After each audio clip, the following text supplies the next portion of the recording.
Olá, nono ano! Vamos à nossa revisão. Então, vamos fazer juntos, ok? Pegue aí, por gentileza, a sua e vou fazer junto com vocês. Vocês já sabem que os átomos se dividem em partículas subatômicas, que são os prótons e os nêutrons, que ficam aqui no núcleo, né? E os elétrons, que ficam aqui na eletrosfera ao redor. Esses átomos, se forem carregados eletricamente, passam a ser chamados íons.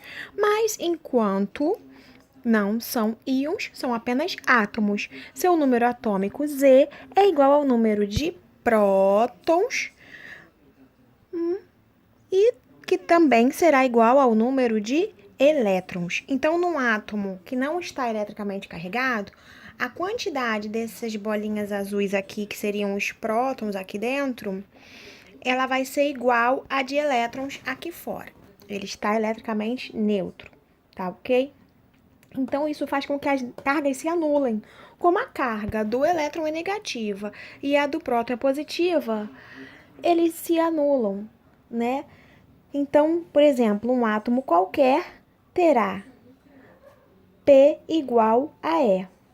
Então, se ele tem 6 elétrons, ele vai ter 6 prótons e a carga será o quê? Nula. Vão completando aí, por gentileza, na revisão de vocês. A massa maior do átomo está onde? Que vocês acham? Onde será que está realmente ali o que a gente chama de peso, né? Sendo que seria a massa. Está onde? Acertou quem disse no núcleo, olha só. Exatamente no núcleo, a qual chamamos de A. A gente chama pela letrinha A. A igual a massa, tá? O número de massa do átomo. Como no núcleo ficam os nêutrons e os prótons, ficando os elétrons circulando em camadas ao seu redor apenas, então o número de massa é igual ao de prótons mais os nêutrons. Então, é isso aqui que vocês estão vendo, na verdade, né?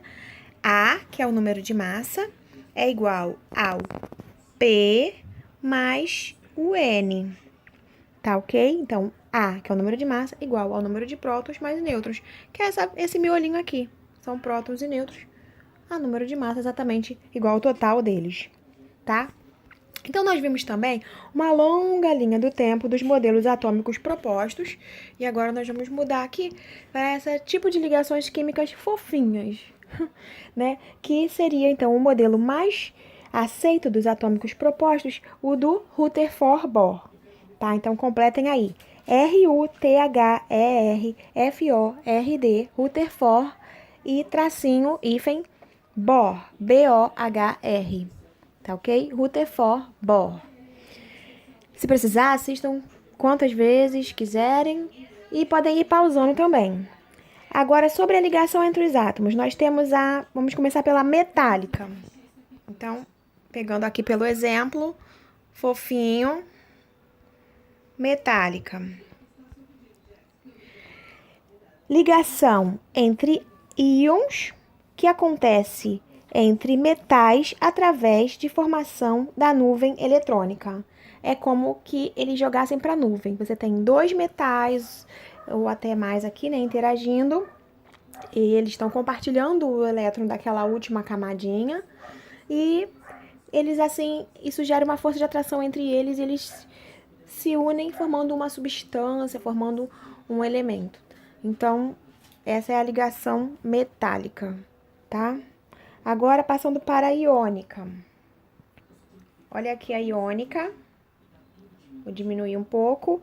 O que seria a descrição da iônica? A ligação entre íons que ocorre com transferência de elétrons entre um metal e um ametal. Então, eles passam elétrons de um para o outro, ok? Depois a gente vai falar um pouquinho melhor sobre essa troca aí. Mas eles trocam. Um cede ao outro. Um doa, o outro recebe.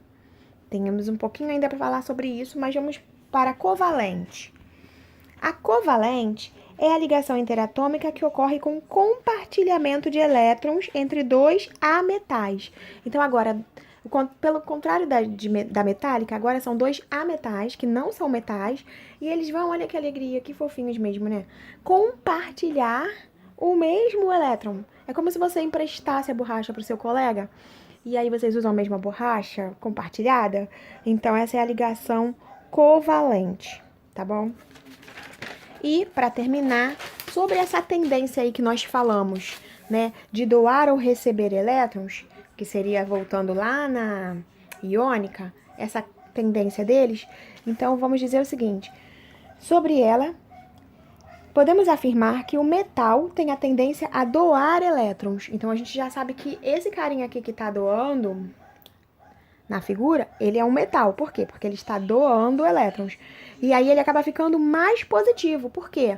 Ele tira um pouco daquela carga negativa, tira um pouco da negatividade, ele fica mais pra cima, mais positivo, né? Modo de falar, ok? Então o íon que doa elétrons, ele vai ter um nome específico que vai ser cátion.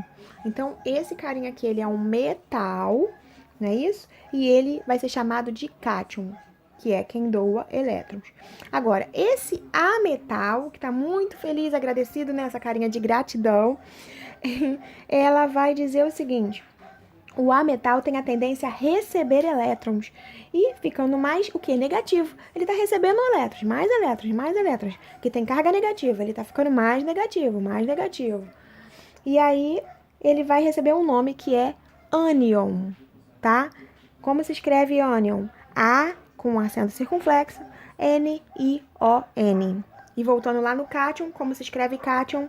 C-A com acento agudo no A, T-I-O-N. Boa revisão e até breve.